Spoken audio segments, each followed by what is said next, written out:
शुक्रिया जी। देखें, बुनियादी तौर पे तो सब बातें हो गई हैं और मुझे बड़ा थोड़ा सा वक्त लग रहा है क्योंकि इतने अरसे के बाद जो है तो कैमरास का सामना किया है। बुनियादी तौर पे मकसद यही है कि पाकिस्तान तहरीक इंसाफ जो कि एक इस वक्त पूरे पाकिस्तान ने एक भरपूर अंदाज में जिसको मैंडेट दिया और जो मैंडेट चुरा लिया गया, अब हमारा काम जो था वो अभी उस लिहाज से हमने उस अपने मैंडेट की हिफाजत के लिए हमने एक जदोजहद करनी है और वो जदोजहद हमने अदालतों में करनी है। हमने जितने भी इससे मुतल्लिका लोग हैं उनसे हमने ये करनी है कि ये हमारा जो मैंडेट है, जो फॉर्म 45 और फॉर्म 47 वाले जो लोग आए हुए हैं, इनमें हमें फ़र्क करना होगा क्योंकि वो कौम जिसको कि अपना मैंडेट दिए हुए लोगों को अपना हुकूमत ना हो और उसमें वो लोग आए जिनको कि अवाम ने मुस्तरद किया है और बुरी तरह मुस्तरद किया है, उन लोगों को मसनद इक़्तिदार पे बिठा देना, उससे जो है तो न जमहूरियत मजबूत होगी, न सियासी इस्तेहकाम आएगा और न मुआशी इस्तेहकाम आएगा और मुल्क मजीद गड़े में गिरता जाएगा। तो इसलिए ये हमारी ये अपील है कि हम इसको एक मुल्क के तनाजुर में देखें, इस इशू को मुल्क के इस्तेहकाम के, मुल्क में जो इस वक्त जो महंगाई की जो लहर आई हुई है वो सारी नतीजा है इन सारी बातों का, क्योंकि यहाँ पे न कोई इन्वेस्टमेंट कर रहा है और न यहाँ पे कोई अपने लोग भी बाहर जा रहे हैं। तो ये सूरत हाल को हमें संभालना होगा, वरना ये 22 करोड़ का मुल्क है और ये मुल्क अफोर्ड नहीं कर सकता कि ये किसी उसका शिकार हो जाए, अफरा तफरी का शिकार हो जाए। गवर्नर शाह फरमान साहब। बिस्मिल्लाहिर्रहमानिर्रहीम। मैं बिल्कुल शार्ट शाह फरमान एक्स गवर्नर केपी, मैं बिल्कुल शार्ट स्टेटमेंट दूंगा कि खान साहब ने कहा है कि जो मैंडेट जिनका ख्याल नहीं रखा गया, एक तो पाकिस्तान तहरीक इंसाफ हुकूमत से महरूम हो गई, लेकिन इससे बड़ी बात यह है कि इससे रियासत को नुकसान है। अगर अवाम का मैंडेट न माना जाए और अवाम नाराज हो तो इससे रियासत कमजोर हो जाती है। रियासत को मजबूत करने के लिए अवाम ने रियासत के साथ खड़ा हो जाना है और अवाम रियासत के साथ तभी खड़े होंगे जब अवाम की मैंडेट का ख्याल रखा जाए और जो लोगों के ओपिनियन है उसके मुताबिक हुकूमत बनाई जाए। शुक्रिया। साहब, ये बताइएगा कि आज हम देख रहे हैं कि इमरान खान से जो मुलाकात के लिए वफद आया है उसमें 90 या 95% सियासी क़यादत है। पहले हम वकला को ही देख रहे थे, ज़्यादातर वकला यहाँ पे आते थे, सारे मामला लिए। आपने पहले भी तहफ़्फ़ुज़ात का इज़हार किया था, जो वकला क़यादत आगे थी। ये बताइएगा कि शेर अफजल मरवत और उमैर नियाज़ी को फोकल पर्सन्स की टीम से क्यों हटाया गया, और दूसरा ये बताएगा कि जो बुशरा बीबी है उन्होंने गुज़श्ता समाअत में कहा था कि PTI के अंदर से कुछ लोग उनको अमरीकी एजेंट होने का इल्ज़ाम दे रहे हैं, इसमें कितनी सदाकत है? देखिए, एक बात तो मैं करूंगा, बाकी उमर सब एक्सप्लेन करेंगे। बुशरा बीबी के बारे में जो डिसइंफॉर्मेशन फैलाई जा रही है, जो प्रोपेगेंडा किया जा रहा है, हम इसकी मजम्मत करते हैं। पूरी पार्टी जो है ना उसकी इस किरदार को और उसकी जो कंट्रीब्यूशन है और जिस तरह वो डट के खड़ी है उसको खराज तहसीन पेश करती है। और इसके खिलाफ जो कैंपेन चलाए जा रहे हैं वो लोग चला रहे हैं जो इमरान खान के कास के खिलाफ है और जो इस वक्त हमारे खिलाफ जो है ना जुल्म और जबर कर रहे हैं। बहुत शुक्रिया। आपका सवाल का जवाब बुशरा बीबी के हवाले से मैं ये कहूँगा। अच्छा, बुशरा बीबी के हवाले से आपने जो बात पूछी, मैंने अपनी प्रेस टॉक में आगाज़ ही यहाँ से किया था कि उन लोगों को जो समझते हैं कि बुशरा बीबी इमरान खान साहब, वज़ीर आज़म इमरान खान साहब की कमज़ोरी है, वो उनकी खामख्याली है। बुशरा बीबी वज़ीर आज़म इमरान खान साहब की ताकत है और वो उनकी स्ट्रेंथ है, लिहाजा ये चीज़ आप जहन से निकाल दें।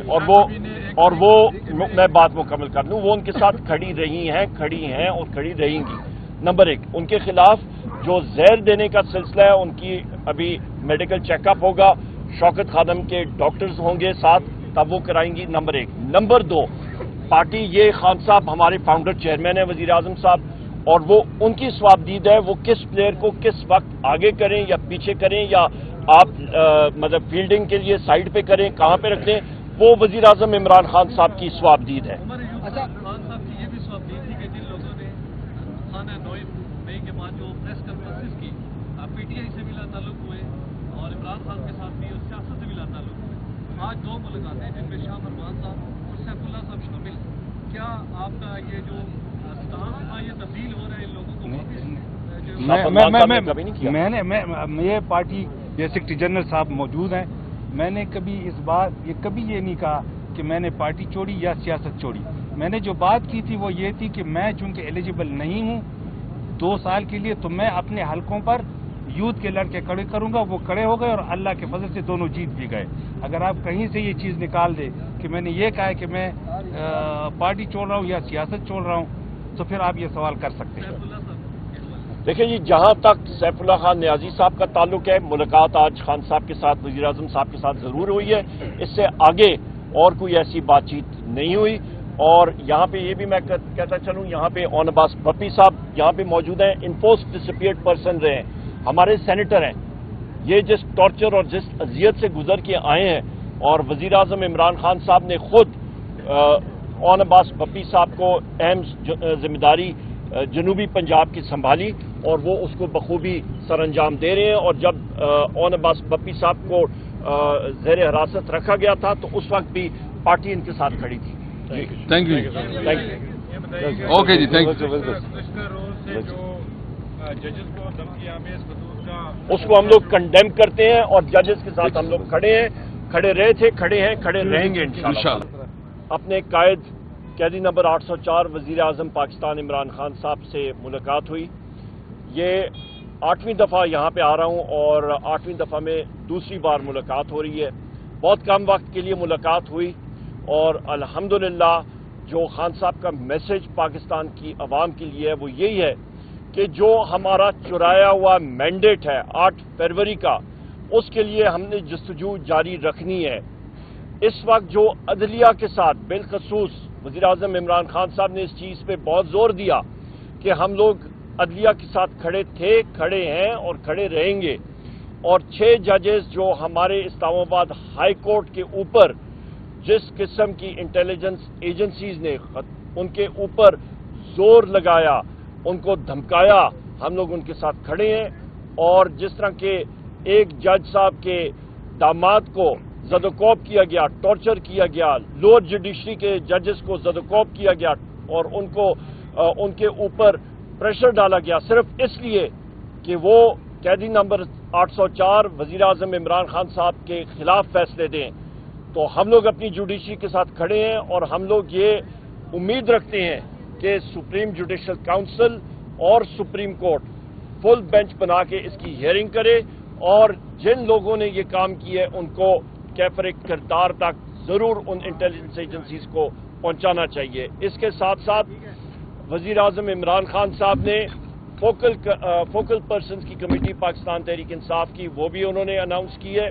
जिस पे मेरे दाएं तरफ शिबली फराज साहब हैं, जिस पे इंतजार पंजोता साहब हैं, बैरिस्टर अली जफर साहब हैं, बैरिस्टर गौर साहब हैं और मुजना चीज़ को उन्होंने उस पर नॉमिनेट किया कि यहाँ पे जो हमारे साथी जिन्होंने मुलाकातों के लिए आना है उनका तरीक़ाकार हमने तय करना है और वो हम लोग यहाँ पे पार्टी के हवाले से करेंगे।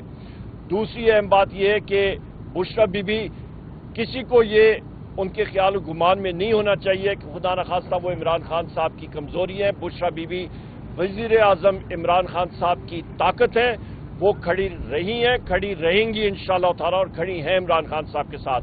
उनके खाने में जहर मिलाया गया था, उनको काफ़ी तकलीफ हुई थी और उसका अभी मेडिकल चेकअप होने जा रहे हैं, उनका होगा और इंशाअल्लाह ताला शौकत खानम के जो डॉक्टर हजरात हैं उनकी मौजूदगी में, ये हमारी डिमांड है कि उनकी मौजूदगी में हो। और ये चीज़ें थी आपके सामने हमने रखनी थी और खान साहब का मैसेज है। और हमारी ये तहरीक ईद के बाद मेरे यहाँ पे बाईं तरफ असद कैसर साहब मौजूद हैं। हमारी एक ग्रैंड अलायंस, पॉलिटिकल अलायंस बन चुकी है जिसका जलसा भी होगा, मुख्तलिफ पार्टीज उसमें है और उसका एक नुकाती एजेंडा है और वो है पाकिस्तान में आइन और कानून की बालादस्ती। असद कैसर साहब, ओवर टू यू जनाब। बिस्मिल्लाह रहमान रहीम। उमर अयूब साहब ने तो मुलाकात के हवाले से पूरी डिटेल आपके सामने रखी है। मैं सिर्फ इतना कहना चाहता हूँ कि आज जो हमारी डिस्कशन हुई, पॉलिटिकल इश्यूज पे भी डिस्कशन हुई और बाकी जो है ना उमर अयूब साहब उसकी जो एक्सप्लेनेशन वो दे देंगे। मैं एक बात बिल्कुल क्लियर करना चाहता हूँ कि इंशाअल्लाह ताला ईद के बाद हम एक भरपूर तरीके से तहरीक लॉन्च कर रहे हैं और जो पॉलिटिकल पार्टीज جو ہمارے ساتھ ہمیں الائز بن گئے ہیں، جس میں محمود چکزئی صاحب، اختر مینگل صاحب، جماعت اسلامی، MWM اور پاکستان تحریک انصاف اور سنی تحریک، تو یہ انشاءاللہ ہماری نیکسٹ میٹنگ جو ہے نا کوئٹہ میں ہوگی 12 تاریخ کو اختر مینگل صاحب کے گھر پہ. وہاں سے ہم پورے ملک میں جلسوں کا شیڈول دیں گے، اور وہ جلسے جو ہے نا کراچی میں، لاہور میں، اسلام آباد، پنڈی اور اندور سندھ میں، باقی پورے پاکستان میں ایک جلسوں کا ایک شیڈول دے رہے ہیں. اور سب سے پہلا جلسہ جو ہے نا پشین میں ہوگا، اور دوسرا بھی بلوچستان میں سوچا جا رہا ہے. تو یہ اس کی جو بنیادی مقصد ہے کہ پاکستان میں قانون اور آئین کی بالادستی، جب تک اس ملک میں قانون بالادست نہیں ہوگا، جب تک تمام شہریوں کے حقوق برابر نہیں ہوں گے، اس وقت تک یہ ملک آگے نہیں بڑھ سکتا. یہ آپ دیکھ رہے ہیں کہ جس طرح ہمارے ججز جو اس وقت ان کے خلاف جو انہوں نے ظلم کیا، ان کے اوپر جو انہوں نے دباؤ ڈالا، جو انہوں کے خط آیا ہے، اس سے آپ یہ سمجھ سکتے ہیں کہ یہ لافل کنٹری ہے. کیا یہ ملک اس طرح ہوتے ہیں؟ یہ تو انہوں نے بنانا ریپبلک بنا دیا. اور انٹرسٹنگلی آج ہمارے KPK کی چیف جسٹس کی جو اسٹیٹمنٹ آئی ہے، اس پہ بھی ہمیں تشویش ہے. ہم سمجھتے ہیں کہ سپریم کورٹ جو ہے نا، جو میرٹ کو سامنے رکھتے ہوئی جو ہمارے چیف جسٹس ہے، ان کو بھی جو ہے نا انٹرٹین کرنا چاہیے، اگر کوئٹہ کے ہونا چاہیے. کیونکہ ہماری KPK میں ایک اس وقت بہت سیریس کنسرن آ رہے ہیں کہ آپ ہماری حکومت کو اپنی من پسند آفیسر نہیں دے رہے ہیں، آپ ہمارے فنڈ ریلیز نہیں کروا رہے ہیں، آپ جو ہے نا سینٹ میں ہمارے الیکشن کو آپ نے ملتوی کیا تاکہ ہماری نمائندگی نہ ہو. تو اس صورتحال میں آپ خیبر پختونخوا کو کیا میسج دے رہے ہیں؟ کیا اس کا مطلب یہ ہے کہ ایک صوبی نے اگر تحریک انصاف کو اتنی باری مینڈیٹ سے ووٹ دیا ہے، آپ اس کو سزا دے رہے ہیں؟ تو خیبر پختونخوا کی رویہ جو ہے نا کسی بھی طور قابل قبول نہیں ہے. ہم سمجھتے ہیں کہ یہ ملک کی انٹیگریٹی اور ملک کی جو ہے نا یہ فیڈریشن کے خلاف سازش ہے. اس لیے میرا مطالبہ ہے، پوری قوم سے انشاءاللہ ہم امید رکھتے ہیں کہ یہ تحریک میں قوم ہمارے ساتھ ہوگی. عمران خان، آپ ایک بات آج جو عمران خان نے اس کا جو میسج تھا وہ یہ تھا کہ جو ہمارا نظریہ ہے اس نظریے کے لیے اپنی جدوجہد جاری رکھیں گے. یہاں پہ ایک اور چیز میں ایڈ کر دوں خواتین و حضرات، آپ میڈیا کے توسط سے، کہ خان صاحب نے جتنے پاکستان تحریک انصاف کے ورکرز ہیں، ایکٹیوسٹ ہیں، ونگز ہیں، ان کو سراہا، اور بالخصوص سوشل میڈیا ٹیم، وہ انہوں نے ہراول دستے کا کام کیا اور انہوں نے بہت اس کو سراہا ہے. شبلی فراز صاحب.